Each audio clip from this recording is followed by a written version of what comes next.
आतंकवादी आपण नाही, हीच आहे.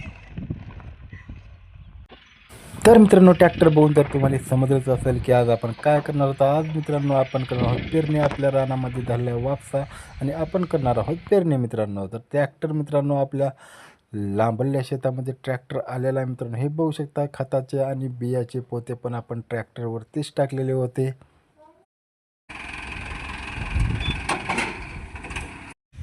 तर मित्रांनो हे बघू शकता कालच पाऊस पडला होता आणि सुंदरपैकी आपल्या शेतामध्ये वापसा बदलला आहे. तर आपण घेतलेला मित्रांनो आता खताचं पोतं फोडून आपण पेरणीसाठी खत वापरत आहोत DAP मित्रांनो, कोरोमंडलचा DAP.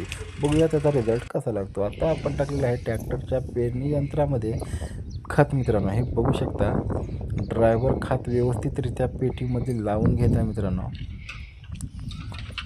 बघू शकता तुम्ही. आणि खत टाकल्याच्या नंतर आपण लगेच पेटीमध्ये बी पण टाकून घेतलं मित्रांनो. 753 व्हरायटीचं बी आपण पेरणीसाठी वापरलेलं आहे मित्रांनो. बी पण खूपच सुंदर होतं. हे बघू शकता मोठं बी आहे मित्रांनो. आता आपल्याला किती लागते बघूया. तर ठीक आहे मित्रांनो, आपली झालेली आहे पूर्णपणे आता तयारी पेरणीची. तर मित्रांनो आपण ट्रॅक्टर लावलेला आहे आता तासाला, म्हणजेच पेरणीसाठी ट्रॅक्टर सज्ज आहे मित्रांनो. चाक अडकलेलं होतं कारण जाम झालेलं होतं, चाक काय फिरत नव्हतं.